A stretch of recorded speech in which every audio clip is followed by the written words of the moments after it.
Hello, Brenda St. Louis with Local Matters. And with me today, very happy to say, is Nancy Galloway, and she's the Elder Abuse Prevention Coordinator at Carefor. And we have a very important day coming up this month, I guess. Yes, they call it WEAD, which is an acronym for World Elder Abuse Day. And I mean, every day we try to make people more aware of elder abuse, that it's happening and what the signs are. But on that day, it's nice to get the education material out there and talk about it, because talking about it is what's going to help. Has it always been in June, Nancy? Yes. Oh, yes, okay. yes. So there could be some people that are aware maybe of June being that, And it awareness. is Seniors Month as well. Yes, it's so Seniors Month. And I think, we have quite a large senior population, I think you would know, in Cornwall. I think it's higher than average. I think that I can't remember what the national average is, but I know in Cornwall it's 20%. Yes, I would think so. Yes, Yeah. and more coming up probably. And we're also going to have Carefor, which myself and some other staff people are going to drop in with information on Carefor services for older adults. And so we're going to have a booth at the Cornwall Square. Oh, well, that's a busy place, and a lot of Yes. seniors go there. Okay, that'd be nice. And some of the information we're going to have is this book, and it's just a little booklet called Taking Care, a Safety Guide for Seniors. And in that there's a list of resources, plus a lot of information about what abuse is, the different kinds of abuse, and what people can do if they find that themselves or someone they know is in an abusive situation.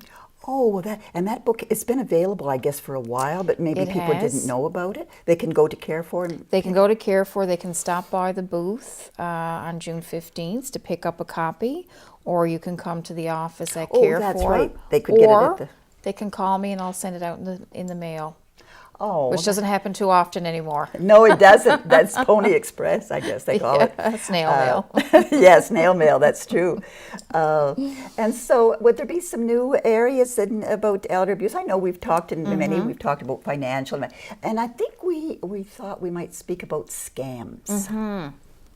Yes, and usually when I present, because part of my role is to educate people about elder abuse, so I do a lot of presentations to a lot of different people. It could be staff in a retirement or long-term care, it could be a seniors group, it varies. And usually when I present, I talk about, in any abusive situation, usually the abuser is somebody that's well known to the victim.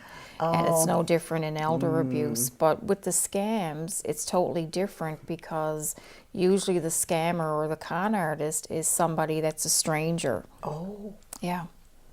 And I have to say, most of the referrals that I get are from individuals who feel it's a family member or somebody close to them or somebody that they know in a position of trust. The scam incidents that I'm hearing about are just in general from the community. So I've had conversations with people that they know somebody that, my father as well had somebody show up at his door.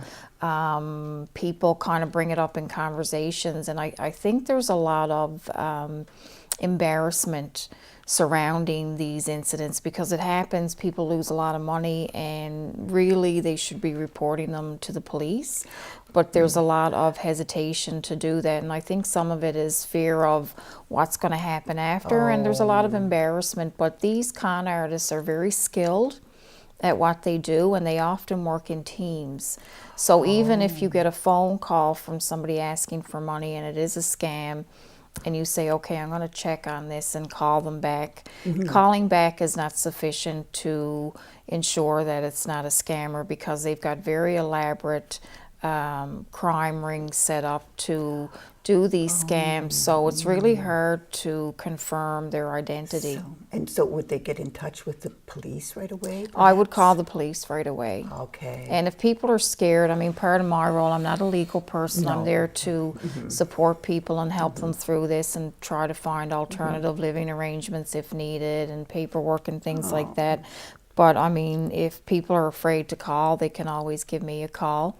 and you know, I can help them through the process. Yeah, well, that would be great because you're familiar with Yes. these things, and it's okay. And that's a very important, you know, area to speak about. Now, would there be something else too? I know before we talk, of course, always about financials or signs of possible abuse. Now, that's very important, also. I think, Nancy, is that an area that you would It like is, to? and a lot of people, you know, when I do a presentation, they may say that, you know, I'm not being abused, but I'm very worried about my friend.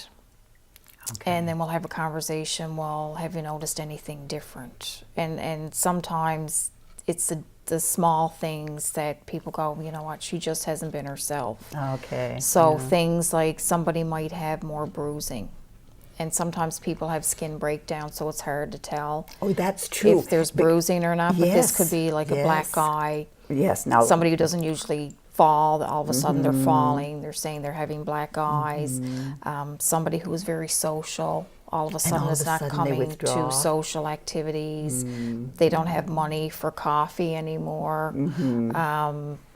You know, those kinds of things where there's a difference in behavior. They may, a very outgoing person may all of a sudden, you know, be look depressed or sad. Yeah, you know, and even of course with financial, if it's financial abuse, then that's something too that they hesitate to speak about. And of course, I think perhaps maybe we might have, you know, maybe about a minute left. But Okay. Power of attorney is also very important too, I think. Yes, because sometimes people, the financial abuse will occur from somebody who's a power of attorney, and people are afraid of that word because they think that if they sign a power of attorney, that automatically makes somebody able to access their money, and it's only comes into effect if the person's incapable. And You we know, all need to that's- have somebody That's sign very as a power of important because attorney. people sometimes Yes. hesitate to get that because they think, well, Very maybe they could important. get. But no, have parameters. Eh? Somebody has to be able to go to the bank for you if you can't, Yes. and that's where that's very important. Yeah. And that If- includes all of us. I mean, if you're 20 or 120, you should have a power of attorney in place.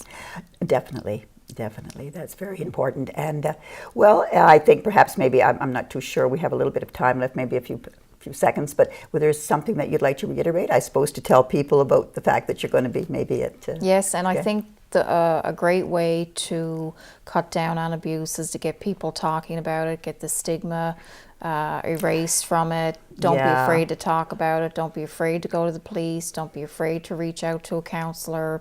Don't be afraid to call me. Like, just don't be afraid. Don't be afraid. And just There's talk help. about it. We're There good is in talk about it. Cornwall. We've always been very good to Great help. resources. Well, thank you so much, Nancy.